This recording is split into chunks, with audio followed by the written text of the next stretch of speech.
कभी आपने सुना है किसी को अपनी बीवी की कब्र पर 3 साल तक नाचते हुए? नहीं सुना। लेकिन ये कहानी सच है। ये कहानी है प्यार, धोखे, लालच और हत्या की। ये कहानी है मैसूर के राजघराने की एक शाही बेटी की और एक ऐसे शख्स की जो पहले उसका सब कुछ बना और फिर उसकी मौत का कारण। ये है डांसिंग ऑन द ग्रेव की सच्ची कहानी। वो बेहद खूबसूरत थी। उसकी मुस्कान में जादू था। नाम था शाकिरा नमाजी खलीली। मैसूर के राजघराने के दीवान की इकलौती बेटी। पढ़ी लिखी, शालीन और बेहद समझदार। बचपन से ही लोग उसके दीवाने थे, लेकिन शाकिरा ने अपना दिल दिया अकबर मिर्जा खलीली को, एक होनहार आईएएस अफसर जो आगे चलकर ऑस्ट्रेलिया में भारत के हाई कमिश्नर बने। शादी के बाद शाकिरा की जिंदगी में सब कुछ परियों की कहानी जैसा था। 4 बेटियों की मां बनी और 25 साल तक परिवार में खुशहाल जीवन जिया। लेकिन फिर उसकी जिंदगी में आया एक भूचाल। एक शख्स जिसका नाम था मुरली मनोहर मिश्र। एक साधारण परिवार से आने वाला ये व्यक्ति एक रॉयल हाउस में नौकर था, लेकिन उसके इरादे साधारण नहीं थे। एक कार्यक्रम में जब मुरली और शाकिरा की पहली मुलाकात हुई तो किसी को नहीं पता था कि ये एक खौफनाक अंत की शुरुआत है। मुरली धीरे धीरे शाकिरा के करीब आता गया। वो टैक्स, प्रॉपर्टी और मैनेजमेंट की अच्छी समझ रखता था, जो शाकिरा को प्रभावित करता गया। मुरली ने खुद को एक धार्मिक व्यक्ति के रूप में ढाल लिया और बना स्वामी श्रद्धानंद। शाकिरा को अपने जीवन में एक बेटे की कमी खल रही थी। इसी भावनात्मक कमजोरी का फायदा उठाया स्वामी ने। उसने खुद को एक आध्यात्मिक मार्गदर्शक की तरह पेश किया और धीरे धीरे शाकिरा को मानसिक रूप से अपने वश में कर लिया। नतीजा ये हुआ कि शाकिरा ने 25 साल पुराने अपने पति से तलाक ले ली। 28 अप्रैल 1991 की रात स्वामी ने घर के सभी नौकरों को छुट्टी दे दी। खुद चाय बनाई और उसमें बेहोशी की दवा मिलाई। चाय पीते ही शाकिरा बेहोश हो गई। फिर उसने शाकिरा को एक गद्दे में लपेटा, एक खास ताबूत में रखा और जिंदा ही दफना दिया। उस ताबूत के ऊपर खूबसूरत टाइल्स लगवा दी ताकि कोई शक न करे। 3 साल तक वो उसी आंगन में पार्टी करता रहा, शराब पीता, दोस्तों को बुलाता और उसी कब्र पर नाचता।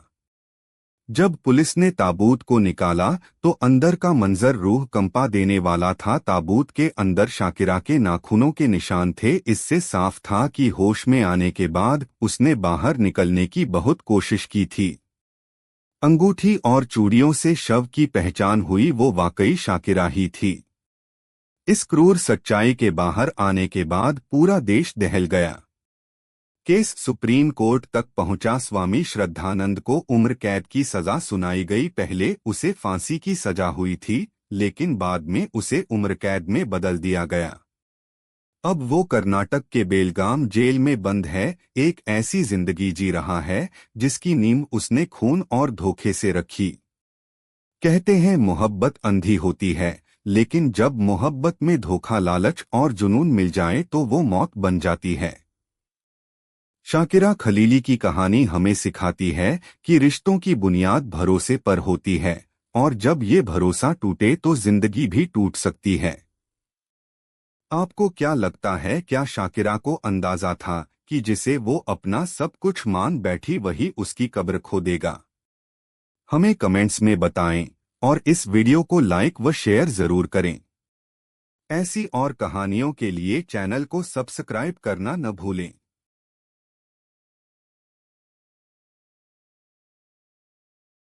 28 अप्रैल 1991 की रात स्वामी ने घर के सभी नौकरों को छुट्टी दे दी। खुद चाय बनाई और उसमें बेहोशी की दवा मिलाई। चाय पीते ही शाकिरा बेहोश हो गई। फिर उसने शाकिरा को एक गद्दे में लपेटा, एक खास ताबूत में रखा और जिंदा ही दफना दिया। उस ताबूत के ऊपर खूबसूरत टाइल्स लगवा दी ताकि कोई शक न करे। 3 साल तक वो उसी आंगन में पार्टी करता रहा, शराब पीता, दोस्तों को बुलाता और उसी कब्र पर नाचता।